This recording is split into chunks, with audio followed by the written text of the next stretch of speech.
Moody's es una empresa calificadora estadounidense de gran prestigio, no solamente allá, sino prácticamente todo el mundo del gran dinero. Bueno, esta empresa, Moody's, elevó la calificación soberana de la deuda de México en respuesta a la aprobación de las reformas estructurales, principalmente la energética. ¿Qué fue lo que hizo Moody's? Colocó del nivel Baa1 al nivel A3 la deuda mexicana. No se espante. ¿Qué quiere decir esto? Que esta es la primera ocasión en que una de las principales calificadoras del mundo otorga esta nota crediticia de categoría A nuestro país. Esto no es frecuente, no se da todos los días. Por ejemplo, Brasil queda abajo de México, para que tenga usted una referencia. Esta tarde entrevistamos al secretario de Hacienda y Crédito Público, Luis Videgaray Caso. Él dijo que la nueva calificación de Moody's, esta calificación A lo que sea, ayudará a bajar, eso es lo importante, las tasas de interés de la deuda mexicana, a incrementar la inversión extranjera. Y es un cambio muy importante en la percepción que se tiene de México en el mundo y en los mercados financieros. ¿Qué quiere decir esto? Que México hoy es una economía más robusta y que el riesgo que se percibe en la economía mexicana ha disminuido.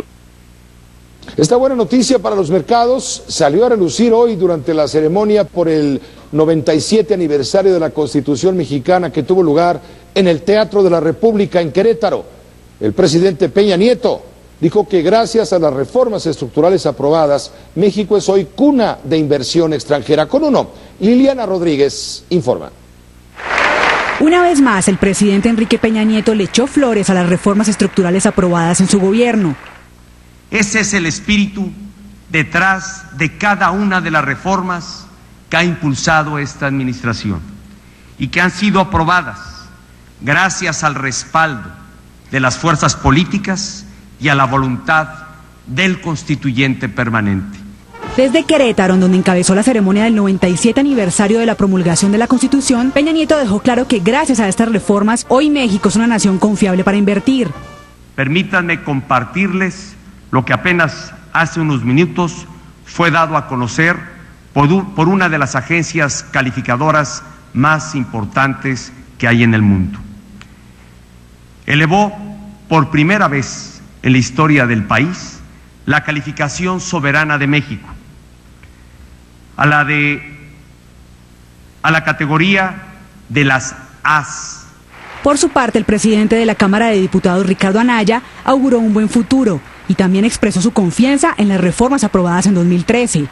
México vivió hace solo unos meses su transformación institucional más profunda desde que hace casi 100 años. Como a ustedes hoy me entusiasma el futuro de México, como a ustedes me llena de satisfacción ver a México rediseñando en paz y con acuerdos su proyecto de futuro. Vamos por buen camino.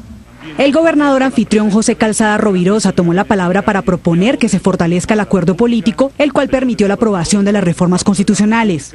Este es el tiempo decisivo para que nuestro país rompa con los prejuicios y enconos que históricamente nos han dividido. Con la premisa de que la Carta Magna es la guía de todos los mexicanos, el presidente de la República concluyó que la Constitución está al día y así el país ha renovado su proyecto de nación. Con uno, Liliana Rodríguez. Del discurso presidencial en el Teatro de la República con motivo de este 97 aniversario de la Constitución de 1917, yo me quedo con una frase del presidente Peña Nieto, cuando dice: México, gracias a las reformas, renueva su proyecto de nación. Me gustaría el juicio de María Amparo Casar sobre el punto. María Amparo, buenas noches, con uno, bienvenida. ¿Cómo estás? Muy bien, Pepe, con mucho gusto de estar aquí este día de conmemoración de una Constitución muy parchada, o como dice la revista Nexos en este mes, una señora, ¿cómo decía? A la que todo mundo le ha metido la mano. A la que todo mundo le ha metido la mano, Así que es. ha sido el libro de citas de los presidentes en turno, el libro de visitas. Sí. López Portillo, ¿cuántos cambios le hizo cuando el PRI era hegemonía, ya no mayoría, hegemonía aplanadora? Hoy los tiempos han cambiado. Pues mira, más de 500 reformas y el 60% se concentran en las últimas 2 décadas y media. Pero vamos por partes, si me permites, en tu juicio. ¿Sí estás de acuerdo que México está renovando su proyecto de nación, como dice Peña Nieto, en el Teatro de la República, o es puro teatro? Es puro teatro, es una ceremonia.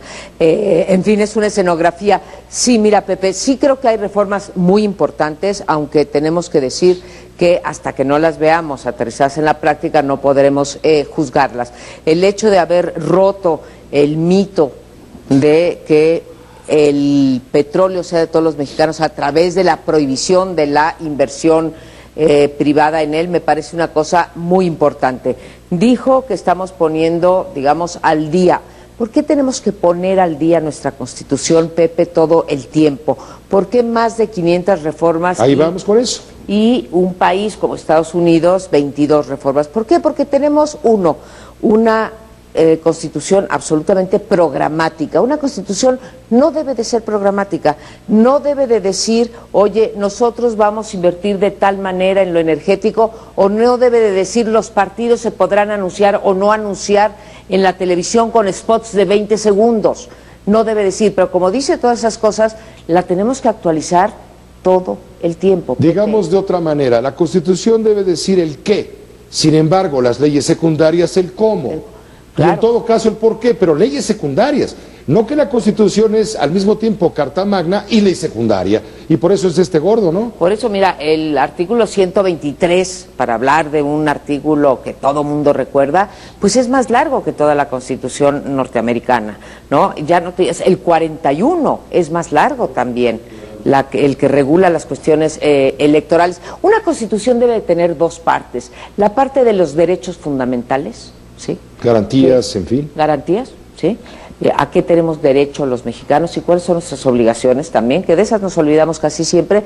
Y después, cómo se estructuran los poderes, ¿sí? Y los órdenes de gobierno, o sea, el federalismo y las ramas ejecutiva, legislativa y judicial, y su relación con los ciudadanos. Eso es todo lo que debe de decir, pero claro, como tenemos una Constitución que habla de la ideología, de los principios, de los programas, de las políticas sociales, de la regulación del trabajo, entonces por eso tenemos una Constitución que se tiene que modificar de manera constante. Te la pongo de otro modo, tú lo mencionabas hace un momento, más de 500 cambios del 17 a la fecha, 97 años, ¿no sería ya hora, uno, de que la Constitución deje de ser el libro de visitas o de citas de los presidentes en turno? 2, no necesitamos una nueva Constitución en ese sentido estricto, puro, legal, que defienda lo que tú mencionas, garantías individuales, relaciones de los poderes con... entre sí y con la sociedad. Exacto. Así de facilita te la pongo. Yo creo que sí, deberíamos, o sea, si a mí me dijeras, oye, que esta legislatura, que es el constituyente permanente, ¿no? Así le dicen, aunque los juristas con razón dicen que no se debe de usar esa frase, me dijeras, ¿se van a sentar a hacer una nueva Constitución? Te diría, no, Dios nos guarde, porque lo que hemos visto, por ejemplo, en la reforma política es que lo único que les interesan son sus propios intereses, privilegios, claro, intereses, y etcétera. si el partido que gobierna ahora, hoy es el PRI, muy bien, y mañana es el PAN, entonces cambio, y regresa el PRI, te vuelvo a cambiar lo que te cambié. Qué bueno que dijiste eso, porque bueno, ya sabemos lo de la energética, lo hemos dicho muchas veces, el PRI le negó esa reforma, bueno, primero el PAN se la negó a Zedillo, después el PRI, 2 sexenios se la negaron a Calderón y a Fox, y bueno, ahora se rompió el círculo y la dieron, pero nosotros seguimos, si ves la reforma política, que ya lo hemos comentado en este espacio. Se la dieron al PAN. Claro, se la dieron al PAN, pero se la dieron a medias. Entonces, ¿cuál es el problema de la Constitución? Que no hay un eje, no hay un hilo conductor. Es que es moneda de cambio. Es moneda de cambio. La Constitución es una letra de cambio político y eso no se vale. Malvados políticos. Te voy a platicar una anécdota rapidísima en el tiempo que nos quede. Fíjate que cuando la Constitución norteamericana cumplió sus 200 años, se juntó un comité de expertos donde había expresidentes, exlegisladores, exmiembros de los partidos, intelectuales, comunicadores, etcétera. Se pasaron 1 año y medio, casi 2, revisando diferentes capítulos para mejorar la Constitución. Al final dijeron, es una cosa muy seria, nuestra Constitución funciona, dejémosla así. María Amparo Casar, muchas gracias por estar con uno en tu espacio, como siempre. Aquí estaremos el Buenas próximo noches. Miércoles de nuevo. Por supuesto, la doctora Gracias, María Amparo Pepe. Casar con uno, el juicio de amparo.